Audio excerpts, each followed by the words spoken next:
I'm gonna show you how to make Neapolitan pizza. Every step, from taking the dough out to taking the pizza out of the oven. Pull, confidently. Stop. You ready to launch it? No casualties yet. Salud. Salud. Great job, man. Ladies and gentlemen, how about a nice round of applause for number one? Ciao amici, I'm Master Leo Spizzirri. Welcome to the National Restaurant Association NRA Show Chicago.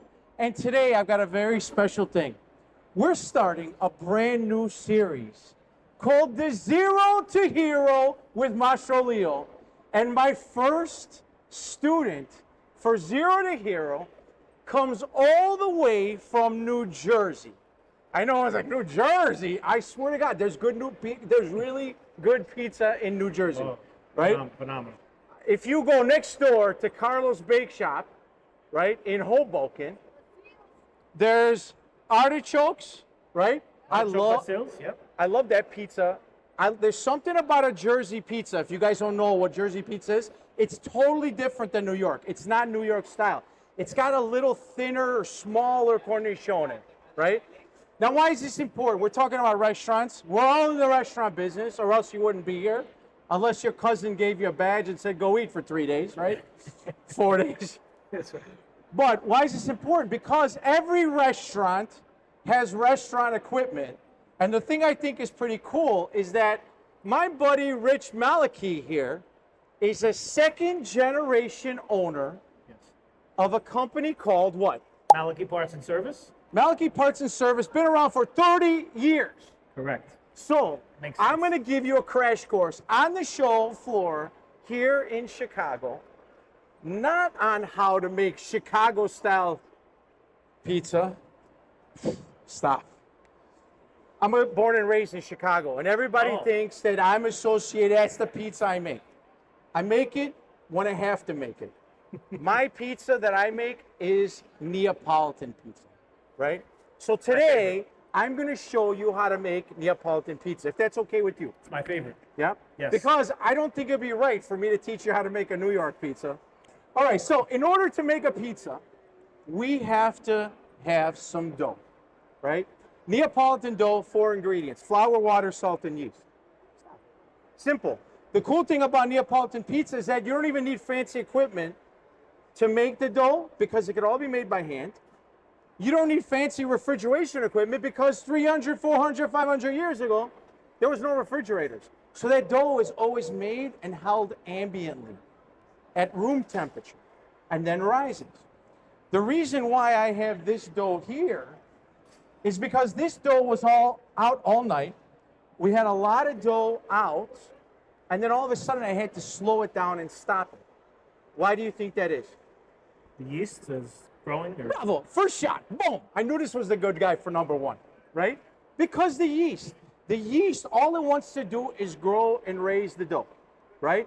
So all night long and all morning long, this dough was rising until it got to the point where my dough balls no longer look like balls. They look like squares, right? Because this dough just knows that it wants to keep growing. And as soon as the dough balls touch each other, they kind of push against each other. In our world, we would say that this is at the perfect point in its life. All right? Fermentation, gas. Both Gen Zs, come close over here. If you were to look at this dough, let's do this one right here, right, in the corner. If I open this up, when we talk about fermentation, the first thing we got to have is gluten. Gluten is a couple proteins come together and form like this spider web structure that if you make the dough right, that spider web structure will hold gas. Okay? The gas from fermentation gives our bready flavored pizza dough. It doesn't taste like white bread.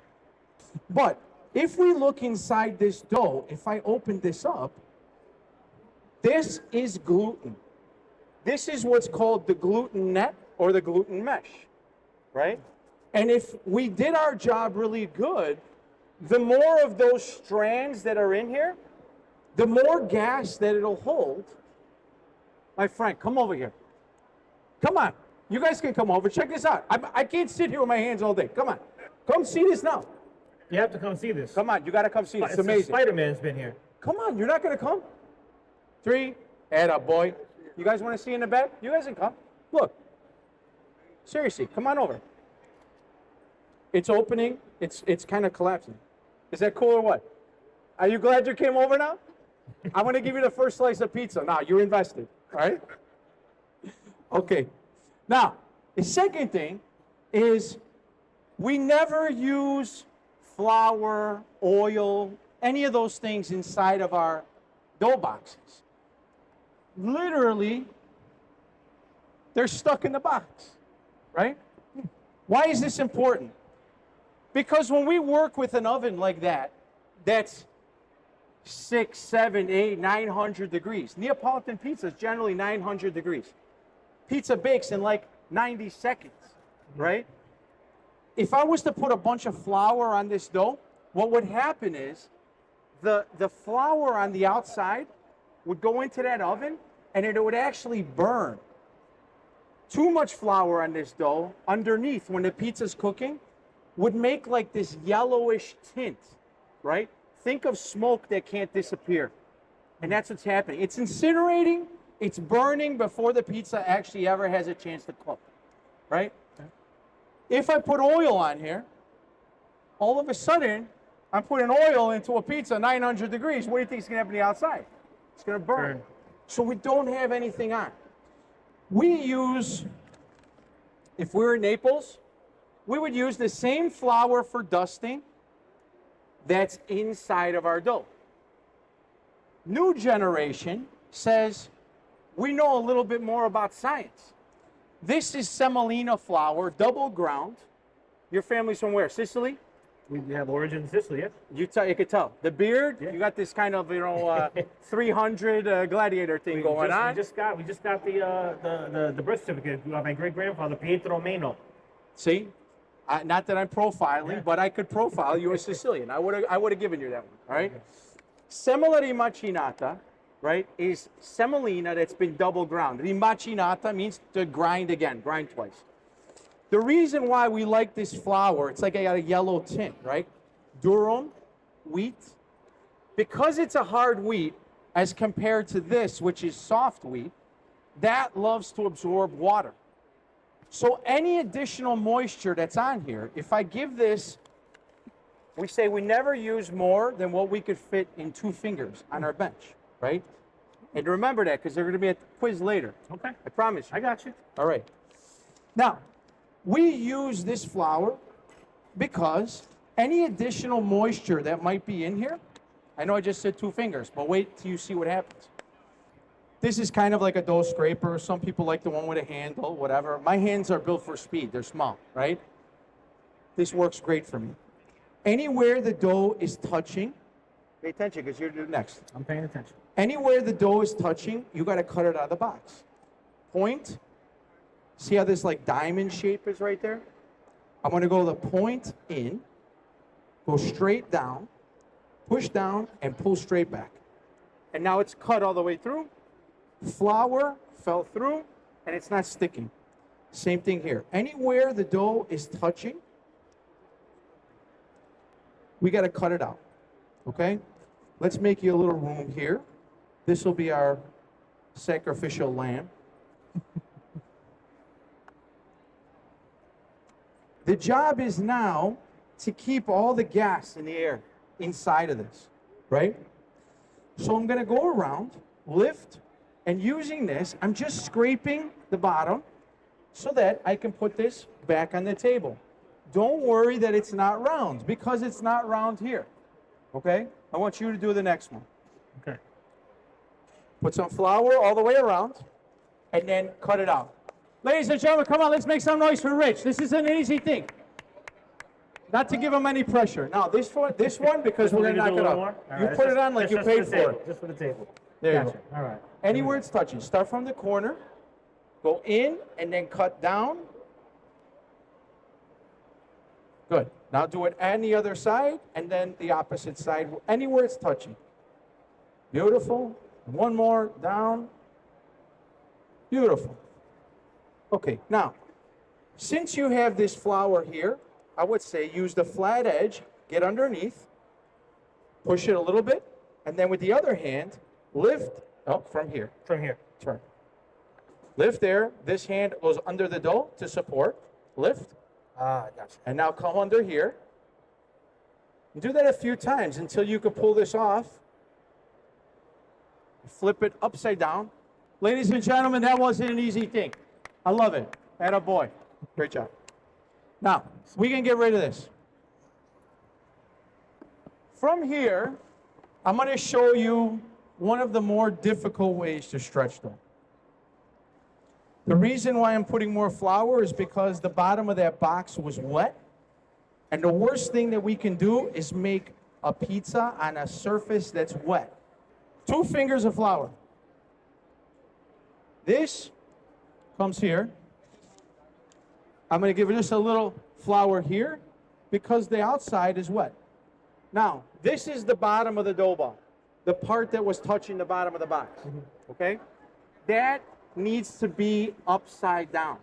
So I want you to copy exactly what I just did. I want you to give a little flour over there and then flip it upside down while kind of shaking it a little bit so we don't have a ton of flour all over. Atta boy. Now we're just And gonna. then just kind of give it a flip into the flour. There you go. Now I'm going to move down here. 2 fingers of flour here. Oh, that's a lot. That's okay. You got bigger fingers than me. I don't know. Good. Now, take this and put it there. When you grab the dough, always work on top of your hands, supporting the whole weight, because we don't want to lose the air that's in here, right? Now, all this extra flour, we'll put over here for later. First thing I'm going to do is try to make this as round as I can. So using your hands, kind of give it some shape. Beautiful. Good. Now, you see over here how it's like kind of bunched up? Bubbling a little bit. Yeah. What we want to try to do is kind of redistribute some of those gases. That's perfect. Gotcha. Now, you ever played a piano before? When I was 10. Okay, so you remember when you were 10 years old, your mom had the candelabra, like you were Liberace, right? Hey, my little boy, right? Yeah. You play piano like this kind of, right? Sure. So using this idea, we're going to kind of dimple the dough. So as we're dimpling this dough, my pinkies, right, I want them to be about 1 finger from the edge. Okay? So my pinkies, I want to keep here. The rest of them, folding in and press. Here to here. And now, like this. Do it. There you go. Perfect. And go all the way to there. Now, this here is too, bravo. It's too spread. Because you missed that whole piece there. All right, now, I got you. stop. I see. Give it shape again. Perfect, perfect. From here, we're going to take the dough and I'm going to flip it towards me. You do. Bravo. Make it nice and shaped, nice and round. Okay. In the middle here, where we started, you see how all of a sudden this is higher? Yep. It's because you did an amazing job. Same thing we did on the other side. Pinkies out, kind of dimple all the way, making a ring. 1 finger to the edge. Amazing, man. Push down a little bit. You got those big arms, man. If my arms were half like yours, man. Okay, now, if this is east and this is south, I want to take the east, lift and turn, making it south. Did that make sense? Bravo. Make it round. Good. You see how mine has this big air bubble? You got one there? Mm-hmm. Pop it. Now, same thing. Starting in the middle, push down, and go 1 finger to the edge. I'm going to blow your mind as soon as we go to the next step. Do the same exact thing. Look at that. Look at that skill. Look at that intensity. Good. From here, top, flip it over. Now, I want you to do the same thing. Start from the middle and go to the edge. This is harder than it looks. No, it's just steps. I had a kid in one of my classes. He was an engineer student, and he gave me a report on every step from taking the dough out to taking the pizza out of the oven. And he said that there was 52 steps in the entire process. Coolest thing, it's like a blueprint of every single step, like it was an engineer drawing that he did to put this thing together. It's amazing. Wow. Now, what we essentially did, we went with our fingers in one direction, turned it, went our fingers the same direction, flipped and turned it, one direction to the opposite, flipped, and then. What we did is we made like a waffle pattern. And if you look really close at your dough, everywhere that you can see through my fingers is an air bubble. That's what I got here, an air bubble. Okay? We need to turn this over. This is the point now. We're going to take the dough on top of our hand, flip, 2 fingers of flour, and lay it back down in front of us. Lift on top of your hand to support it. Okay? There you go. More? More about it. You ever skim a stone when you were a kid on a lake? That's it. Lay it down. Don't just throw. Come on, man. Look. Take it like this. Open and lay it down. Gotcha. Okay? Now, we got about 2 doughs that are about the same size, right? Your hand's got a natural curve. So does this. So if we take our hand and we press down from 12 o'clock to 3 o'clock, my hand's somewhere about 6, 7 o'clock. I hold my hand here, pull, lift, turn. 12 to 3, 12 to 3. Not pushing, dimpling. Simple. And then hold your hand, this part here, down at 3. This part here, lift, Yep. pull, flip onto your hand, and slap it back down. No. 12 to 3, pull, lift, turn. Lift onto your hand, and then as you're turning, spin your hand. Okay? Watch me again. 12 to 3, pull, lift, turn. Nope. 12 to 3. Lift, pull. Smash. There you go. Something like that. Eh, Without really doing anything. Look already, we're the same. too bad. You should be able to make this pizza to size in 4 total rotations. So you just did 2. Do it 2 more times.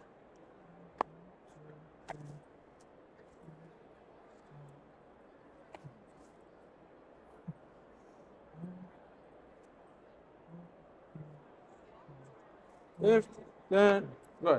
Atta boy. Now, we need some more flour. And then we're going to make our pizzas.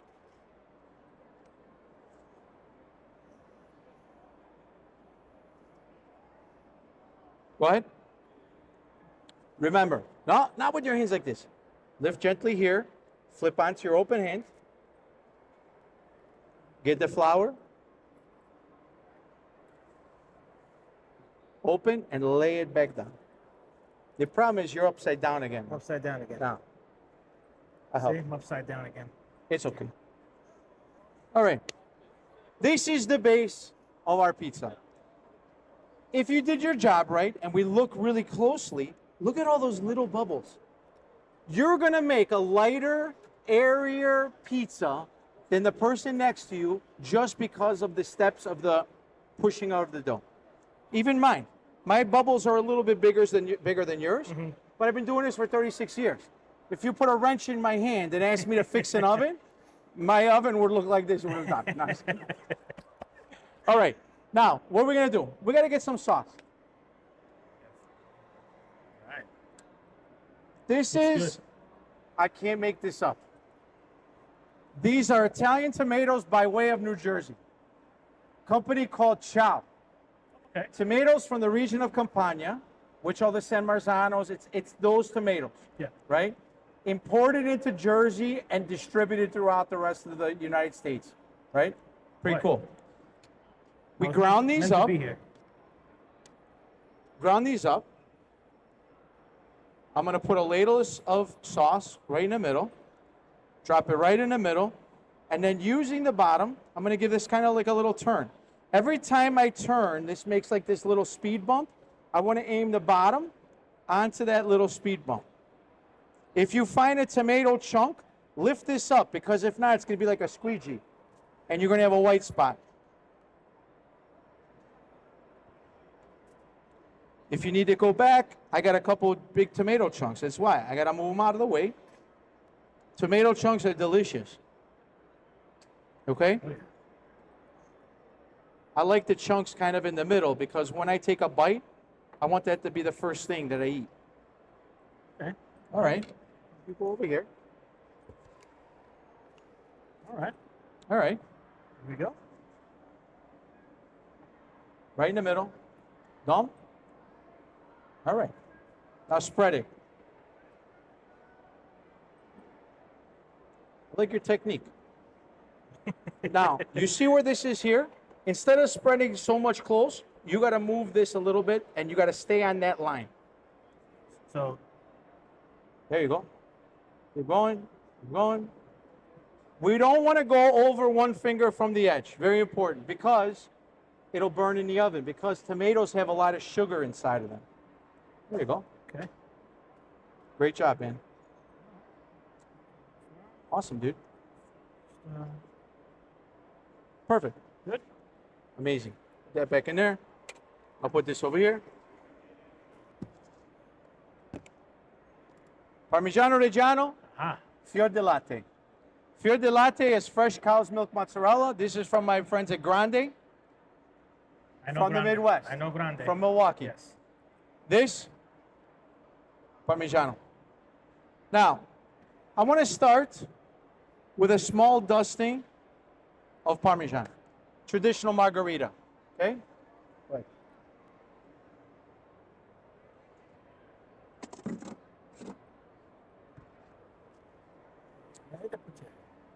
Now, this is basil, fresh basil. These leaves are really big, right?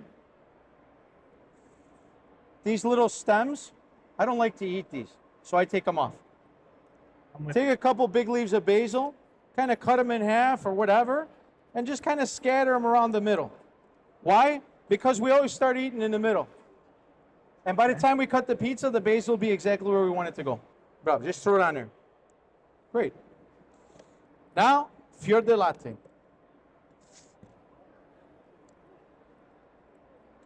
I cut the mozzarella early this morning because any extra moisture that's in the mozzarella will come out. And one of the complaints I hear people all around the United States, like, oh, I made a margarita pizza and it's so watery. Oh, it's so watery. Yeah. Why? Because all the water now is sitting in the bottom of my container. Okay? It's out of the cheese. So grab some, give me a scatter like that.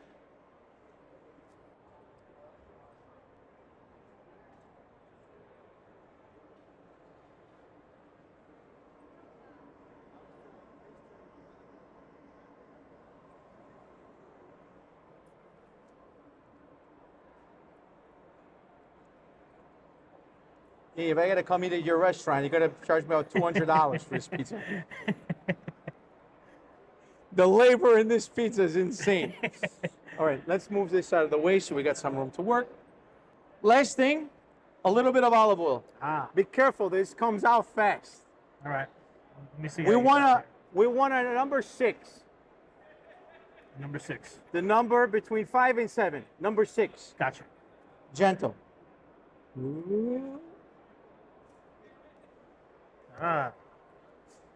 Yeah, a little EVO. The oil does 2 things. Number 1, it's got a beautiful flavor.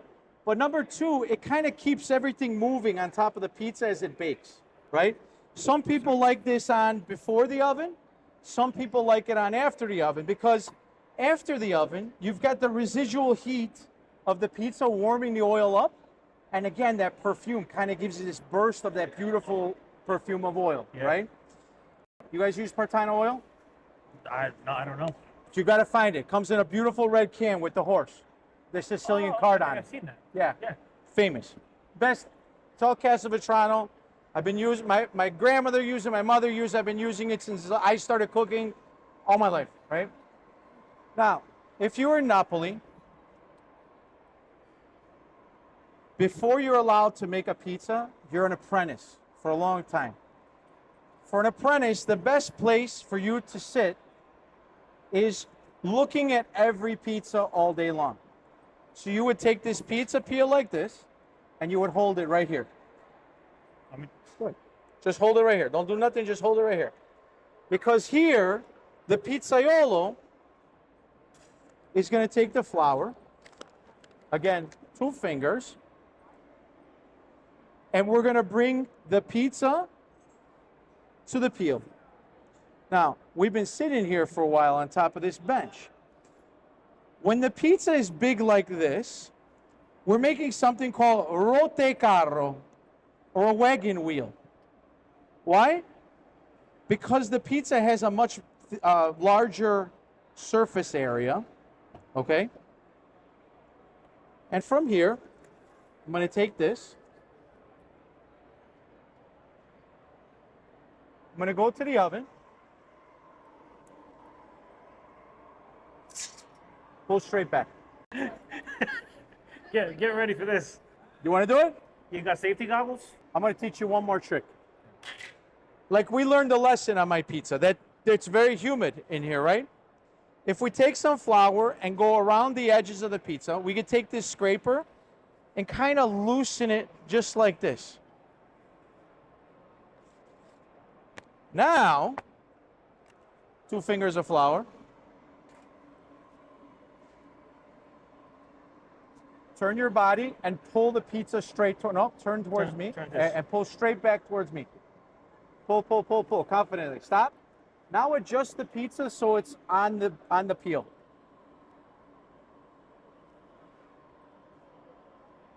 Oh.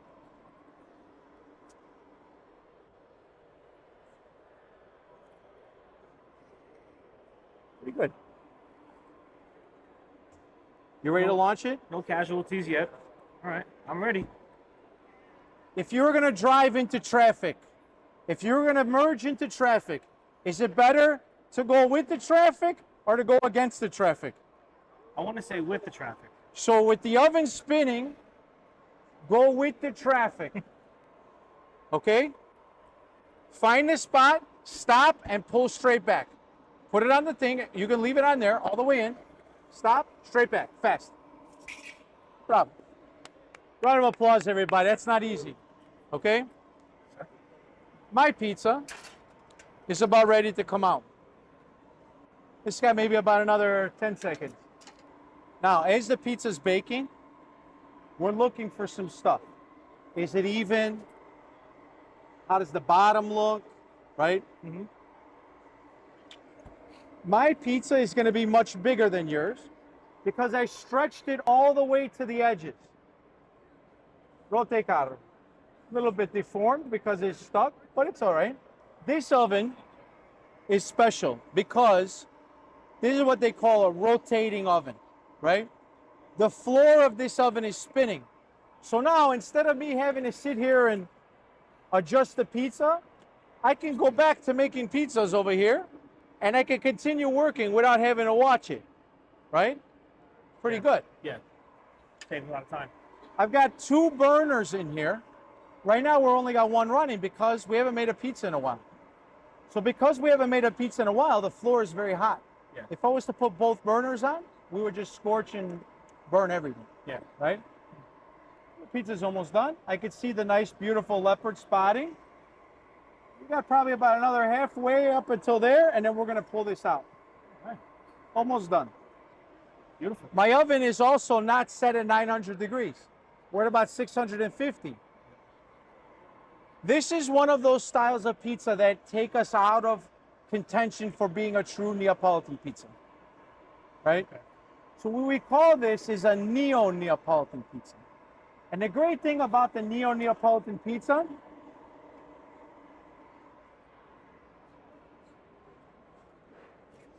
Sounds good. it's very crispy. Feel how crispy the edges are. Oh yeah. For Neapolitan pizza is not crispy. It's more kind of like bread-like. We serve it at the table. You eat it with a knife and fork, right? You go into a box, kind of destroys it.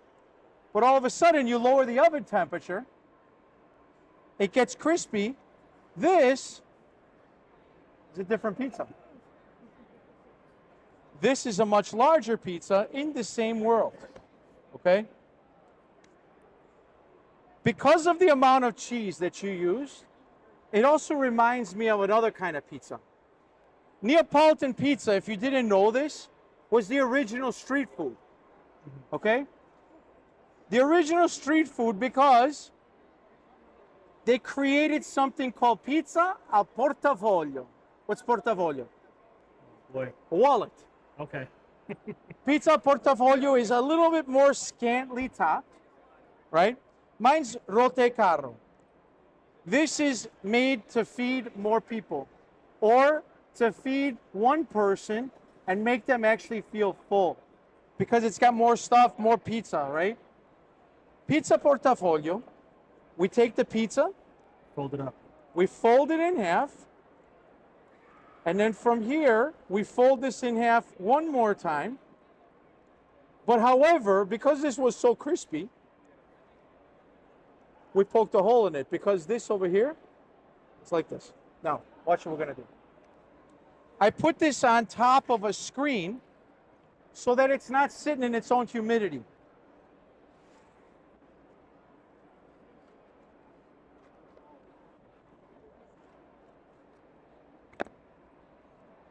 This is the beginning of what arrived in New York.